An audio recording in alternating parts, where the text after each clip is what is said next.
दोस्तों अस्सलाम वालेकुम। मैं हूं अनीस अजीज नस्कांगड़ा। ये जो आप जो सामने बिल्डिंग का सीन देख रहे हैं, ये जूनागढ़ के अंदर में जूनागढ़ धोराजी मेमन जमात की जमात खाना प्रॉपर्टी है। वैसे तो बहुत सारी प्रॉपर्टी है। अब आपको सिलसिलावाजी मैं बताना चाहता हूँ। कई दिनों पहले और कई साल से जूनागढ़ के अंदर में एक मैटर चल रहा है कि वहाँ के जो कर्ता हर्ता है, यूनुस भाई है, दूसरे कई लोग हैं, मतलब कि कोई 26 साल से आज हो गए ना वो इलेक्शन दे रहे, ना कोई हिसाब किताब है, ना कोई उनके रखे हुआ है। तो ये मैटर के अंदर में कई बार मैं जूनागढ़ भी सालों पहले जूनागढ़ गया था।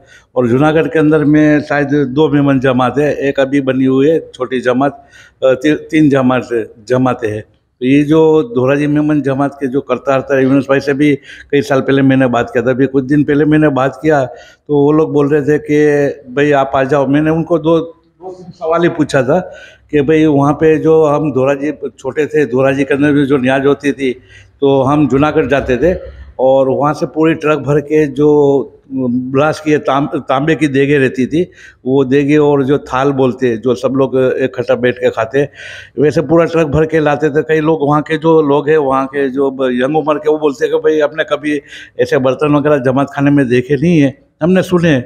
तो यूनुस भाई ने बोला आप आ जाओ। मेरे को 3 तारीख को इतवार को मेरे को बुलाया था, मैं वहाँ पे गया, लेकिन मैं 1 बजे पहुँच गया। 1 बजे से 5 बजे तक उन्होंने कोई कॉल मेरा उठाया नहीं।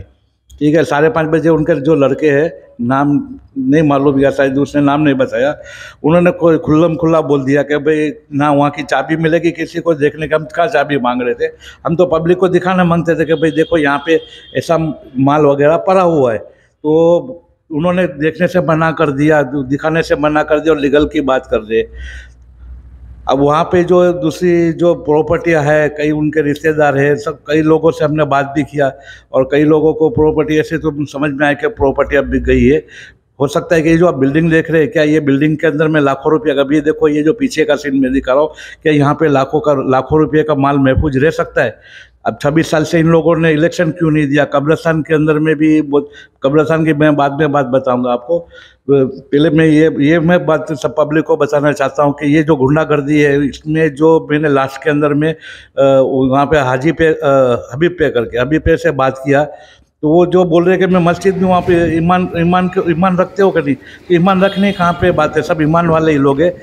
देखो तो वहाँ पे बाटवा के अंदर में अबू भाई भी बोल रहे हैं सबको मरना है, बरक मरना है, लेकिन मरने की बात कर रहे हैं, ईमान की बात कर रहे हैं। तो फिर इन लोगों को इलेक्शन दे देना चाहिए। पूरी पब्लिक वहाँ पे इनके विरुद्ध है और कई मतलब मालदार लोग हैं, बिल्डर लोग हैं, वो खुद सामने आना चाहते हैं कि भाई जमात अगर सही तरह से चलती है तो हम उसमें पैसा भी लगाएंगे, जमात खाना भी बना देंगे। और ये कॉलोनियाँ वगैरह, ये देखो ये जो लाइट बिल है वो सिर्फ 35 रुपये का लाइट बिल है। कई कॉलोनियों के अंदर में भी हम वहाँ पे गए थे, लेकिन पर्दा नशीन बहने के उस हिसाब से हमने वहाँ की शूटिंग वगैरह या उनकी ऑडियो वगैरह हम कहीं पे भी नहीं डाले, डिलीट कर दिया गया है। तो सवाल ये है कि वहाँ पे जो मकान वगैरह है वो 10,000 रुपया भाड़ा चिट्ठी के ले रहे। वहाँ पे कई सारे मकान बंद पड़े हुए, छोटे छोटे कमरे के अंदर में एक एक दो दो फैमिली रहती है। तो वहाँ पे जो 10,000 रुपया शायद वो वहाँ पे बता रहे 1.5 लाख रुपये के अंदर में वो मकान ट्रांसफ़र हो जाता है। तो 10,000 रुपये ले रहे हैं तो वो पैसा कहाँ जाता है? 26 साल का हिसाब किसके पास है? ऐसी दादागर्दी अगर जो ये लोग कर रहे हैं तो क्या ये जमा चलाने के लिए लायक है? अभी आप जो देख रहे हैं गेट, वो धोराजी जूनागढ़ के अंदर में धोराजी मेमन जमात का है। ये देखो ये पीछे की साइड पर हम अंदर में एंट्री करते जब भी पूरी दीवार टूटी हुई है और वहाँ से जानवर या कुछ भी कुत्ते वगैरह, वहाँ पे अंदर में दरगाह भी है, बहुत साल पुरानी, मतलब वहाँ पे दरगाह भी है। अब ये देखो ये जो कब्रिस्तान के अंदर में कितनी कई जगह पे साफ सफाई है, लेकिन देखने जाओ तो दूसरी जगह पे भी ऐसे ही बिल्कुल झाड़वे जाकर के जा नहीं सकते। इसी तरह आज 5 तारीख के मेरी कल तबीयत सही नहीं थी, मैं धोराजी के अंदर में भी गया था और वहाँ ये देखो अभी ये पीछे की साइड पे दीवार टूटी हुई है जूनागढ़ की, और यहाँ पे देखो वहाँ पे ट्रक वगैरह दिख रहे हैं, वहाँ से भी कई जानवर वगैरह आ सकते हैं।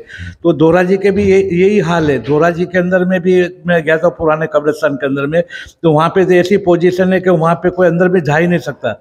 और ये लोग बड़े बड़े पेड़ होते हैं तो पेड़ काटते हैं, और ये जो घास वगैरह होता है तो उसकी कोई रखवार नहीं करता। तो ये धोराजी मेमन जमात है, कहीं पे भी बोलो आप। जूनागढ़ में बोलो या फिर दूसरी जगहों पे भी बोलो, दोरा जी का चर्चा का विषय ही रहता है।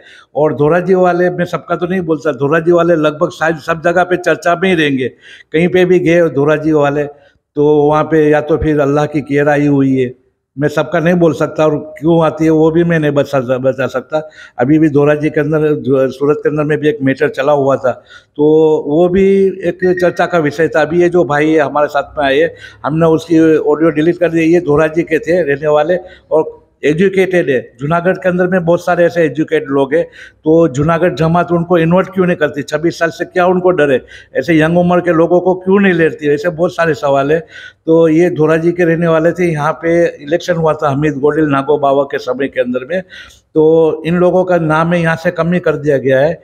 और ये जूनागढ़ के अंदर में रह रहे कई साल से। ऐसे दूसरी फैमिली भी है जो एडवोकेट की पूरी उनके पास टीम है, तो ऐसे एजुकेटेड लोग को भी क्यों क्यों ये लोग मतलब इन्वर्ट नहीं करते?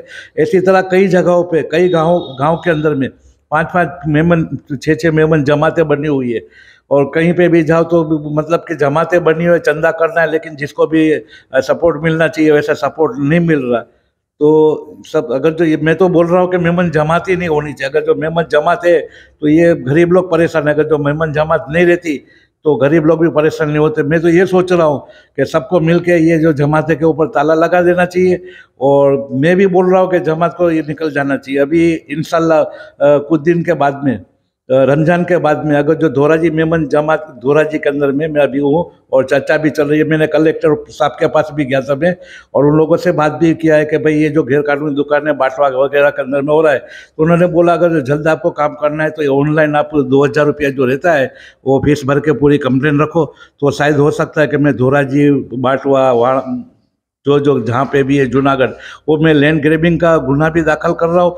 और आने वाले शायद हो सकता है कि रमजान ईद के टाइम पे मैं धोरा जी के अंदर में धोरा जी मेमन जमात के सामने मैं आत्मविलोपन करने जाऊंगा मैं, अगर जो ये लोगों ने काम नहीं किया तो। ईद के दिन ही ये प्रोग्राम मैं रखूँगा। ये देखो जूनागढ़ के अंदर महा डिस्ट्रिक्ट के अंदर में, महा डिस्ट्रिक्ट के अंदर में ये मस्जिद है, और मस्जिद की ये देखो हालत, क्या हालत है। और ये जो मस्जिद का हिस्सा है वो मतलब कि कुछ मतलब मेमन जमात और आगे वालों के पास है। कौन सी मेमन जमात के पास है वो तो मैं नहीं बता सकता, लेकिन ऐसी अब जो खरबों रुपए की मेमन जमात और ऐसी पोजीशन और ऐसी हालत, इसके जिम्मेदार सिर्फ हम सब मेमन लोग नहीं, सब मुस्लिम भाई है। और अल्लाह के लिए, बाटवा के लिए आवाज़ उठाओ। मैं कांगड़ा अकेला मैं कुछ भी नहीं कर सकता, मैं कुछ भी नहीं कर सकता। ऐसे एजुकेटेड लोग को ये क्यों नहीं लेते? ऐसे बहुत सारे ऐसे प्रॉपर्टियाँ कहाँ पे गई जूनागढ़ के अंदर में, देखो तो गुंडागर्दी। मेरे को ये जो हबीब भाई था, मैंने बात जमात की जो मैटर रहती है जमात में ये होती है, या कहीं पे मतलब के ऑफिस वगैरह में या घरों के अंदर में होती है, तो ये लोग मेरे को बुला रहे वहाँ पे। जूनागढ़ से 10-15 किलोमीटर दूर ही होगा शायद, तो या नज़दीक होगा। वहाँ पे जो वारी अभी पे वहाँ पे बुला रहा है रात को, वो भी ऐसे समय के अंदर में, तो दिन में चर्चा नहीं हो सकती। अगर जो उनको वारी पे बुलाना, दिन में नहीं बुला सकता, तो वहाँ पे जमात की ऑफिस नहीं खुल सकती। जमात के अंदर में ये लोग मतलब बर्तन वगैरह नहीं दिखा सकते, 26 साल का हिसाब नहीं दे सकते। अगर जो कोई भी बोलता है तो उसके ऊपर ये जो दादागिरी, गुंडागर्दी और ना जाने गरीबों के ऊपर क्या क्या अत्याचार हो रहा है, तो ऐसी तरह सबको समझना चाहिए और मेरी बात आगे बढ़ाना चाहिए। और ज़्यादातर मैं अभी शायद हो सकता है कि मैं पोरबंदर का भी दौरा करूं। पोरबंदर के अंदर में नाम मैंने रखा है फारूक सूर्य का, फारूक लंगोटिया। तो वहाँ पे भी देखो तो ये जो फोटो देख रहे हैं ये फारूक का है। उसके बाद में उसको पहने कपड़े निकाला था। आज सब संस्थाओं के अंदर में जुड़ा हुआ है, कहीं पे विदेशों की संस्थाओं से जुड़ा हुआ है। ऐसी सब तरह का भ्रष्टाचार मेमन समाज के अंदर में।